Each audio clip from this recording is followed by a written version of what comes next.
Beyond Betrayal, My Journey of Resilience and Redemption After My Husband's Betrayal.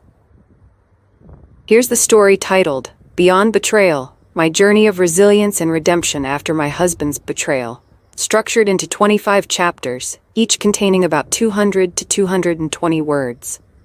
I never imagined my life would change in an instant. It was a typical Saturday morning, and I was cleaning up the kitchen while my husband Jake still lingered in bed. As I reached for his phone to check the time, a message notification caught my eye. Curiosity got the better of me. As I opened it, my heart sank. The message was from a woman, filled with intimate details that left no doubt about their affair. My hands trembled as I read the words. I miss you. Can't wait to see you again. I felt the floor drop beneath me. Confronting him was terrifying, but I couldn't hold back. I stormed into the bedroom, my voice shaking as I shouted, "Who is she?" The look on Jake's face told me everything. He tried to deny it, but the truth was out. The argument escalated, filled with anger, tears, and raw emotions. I felt shattered, betrayed by the man I trusted most. As he shouted back, I realized my world had just been turned upside down. The days that followed were a blur of heartbreak. I packed a few essentials and moved in with my best friend, Emma. I felt hollow inside, like a shell of my former self. Every memory of Jake felt tainted by the betrayal. I replayed every moment, asking myself how I could have missed the signs. Friends and family reached out, offering support, but their comforting words felt distant. I was angry, confused, and lost. Emma tried to lift my spirits with late-night talks and movies, but every laugh felt hollow. I spent hours staring at the ceiling, consumed by questions. Why would he do this? Did he ever love me? I looked at my daughter Lily, sleeping peacefully, and a wave of sadness washed over me. How could I protect her from this pain? I realized I had to find a way through this darkness. I needed to reclaim my life, not just for me, but for her. As I tried to find my footing, memories flooded back, tainted by betrayal. I recalled our last anniversary, when Jake seemed distant. I brushed it off, thinking he was just tired from work. Then there was the forgotten earring I found under the couch, a reminder of someone else's presence in our home. I felt sick. With every memory, my anger grew. How could he have been so selfish? I picked up my phone, scrolling through old pictures. Smiling faces, happy moments, it all felt like a lie. What hurt the most was that I had sacrificed so much for our family, and he had taken it for granted. I began to write down my feelings, pouring out my heart and soul onto the pages of a journal. It became my refuge, a place where I could express the pain and anger bottled inside me. Fueled by a whirlwind of emotions, I returned to confront Jake once more. I needed answers. I found him lounging on the couch, a look of guilt plastered across his face. "We need to talk," I demanded, my voice steady despite the storm inside me. As I laid out my feelings, he remained dismissive, shrugging off my pain. "You're overreacting," he said. Anger surged through me. How could he be so heartless? I demanded he take responsibility for his actions. I called him out on the lies, the deception, and the betrayal. The more I spoke, the clearer it became that he was not the man I thought I knew. He was defensive, trying to twist the narrative, but I refused to let him manipulate me again. That day, I realized I had to take control of my life.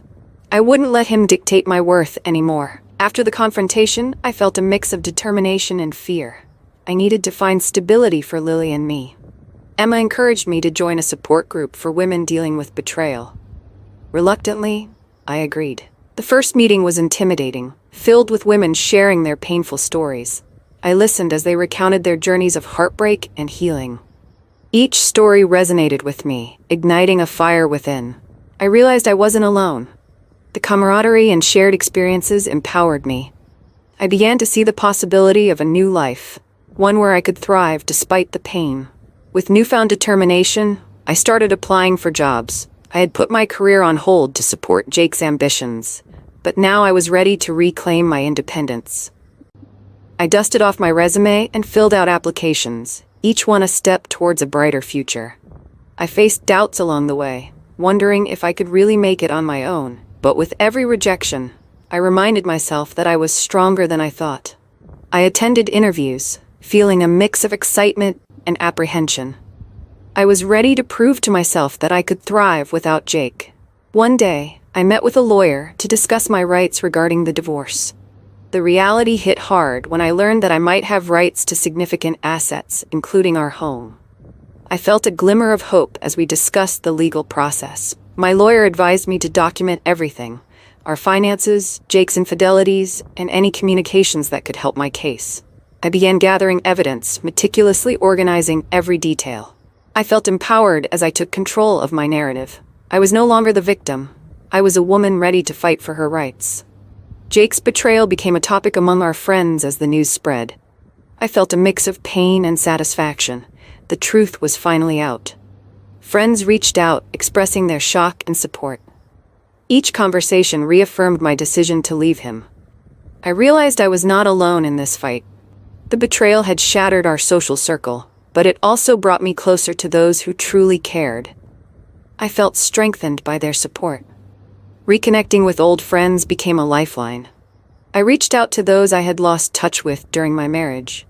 They welcomed me back with open arms, offering support and encouragement. We shared stories and laughter, reminiscing about the good times. Having them by my side made the journey feel less daunting. It felt good to be surrounded by people who valued me for who I was, not who I was married to. At my new job, I met Mark, a kind and understanding colleague. He offered support during the tough days, often checking in to see how I was doing. Our conversations flowed easily, and I began to enjoy the friendship we were building. Mark's gentle nature made me feel safe, a feeling I hadn't experienced in a long time. As we spent more time together, I felt a spark of hope. Maybe there was a chance for love again, but I was still guarded, unsure of how to open my heart. As Jake grew desperate to win me back, I subtly dropped hints about my newfound independence. I shared stories of my job and the support I had from friends. Each mention of my progress seemed to frustrate him more. I noticed his behavior becoming increasingly erratic. He tried to manipulate me, claiming he wanted to change, but I saw through his facade. I felt a rush of empowerment, knowing I held the cards now. One evening, as Jake attempted to persuade me to reconsider our marriage, I finally declared, "I want a divorce." His reaction was explosive. He tried to guilt me into staying, invoking memories of our early days together. But I stood firm, refusing to let him manipulate my feelings any longer. I was done being the silent partner in our relationship. I had fought too hard to reclaim my life, and I wouldn't let him take that away from me. I filed for divorce, heart racing as I walked into the courthouse. The process felt overwhelming, but I was determined. I had a supportive network behind me, and I focused on visualizing my future. As I sat in the courtroom, I felt a mix of nervousness and empowerment. I was taking control of my destiny. The judge listened intently as my lawyer presented my case. I could see Jake's anxiety, which fueled my confidence. Just when I thought I had a handle on things, I uncovered evidence that Jake's infidelity extended beyond one affair. A friend shared details of his reckless behavior during our marriage, revealing a pattern of deceit. I felt a wave of anger surge through me, but it also fueled my determination to fight for custody of Lily. I couldn't let Jake's actions affect her life any longer. The custody battle was intense. Jake played dirty, attempting to paint me as an unfit mother. I prepared meticulously, gathering character references and evidence to counter his claims. I was determined to protect Lily and provide her with a stable home.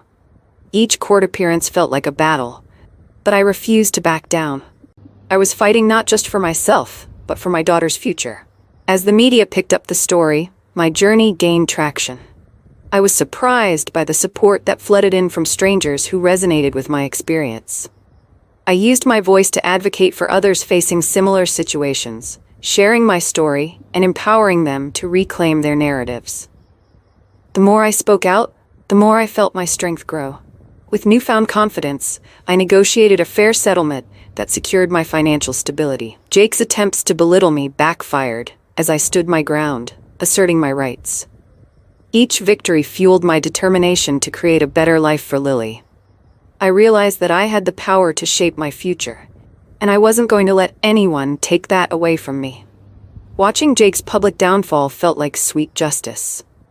Friends distanced themselves from him, and I felt a sense of satisfaction knowing he was facing the consequences of his actions. but I remained focused on healing and moving forward. I had come too far to let anger consume me. I moved into a charming new home, filled with warmth and love. The walls echoed with laughter as Lily and I created new memories together. I embraced my role as a single mother, thriving in my independence. Every day felt like a fresh start, and I finally began to feel like myself again. One day, I unexpectedly ran into Jake's new partner at a grocery store. I felt an initial surge of hurt, but then a wave of strength washed over me. I realized I had moved on, while Jake remained stuck in the past. I walked past her with my head held high, knowing I was in a better place now. Mark confessed his feelings for me, offering genuine love and support. I felt a mix of fear and excitement. Could I really open my heart again? I took my time, allowing myself to explore the possibility of a new relationship while still focusing on my healing journey. I began speaking at events about my journey, sharing my story, and advocating for others. I started a blog to encourage those facing betrayal to reclaim their narratives. Each story I shared resonated widely, and I felt a sense of purpose in helping others find their strength. As the custody determination approached, I prepared meticulously for my final court appearance. I focused on presenting my case, detailing the growth and stability I had achieved since the separation. I felt empowered, ready to face whatever challenges lay ahead. With custody secured, I embarked on a journey of healing and redemption. I embraced my role as a single mother, creating a nurturing environment for Lily. I found closure by reflecting on how far I had come, allowing my story to be a testament to resilience and hope. In my beautiful new home, surrounded by love, I knew I had finally reclaimed my narrative. I looked forward to a bright future, filled with endless possibilities. As I gazed out at the sunset, a soft smile crossed my face. I was victorious, whole, and ever inspired, ready to embrace whatever came next. This structured story encapsulates Clara's journey through betrayal, resilience, and redemption, maintaining the themes and emotional depth similar to the examples provided.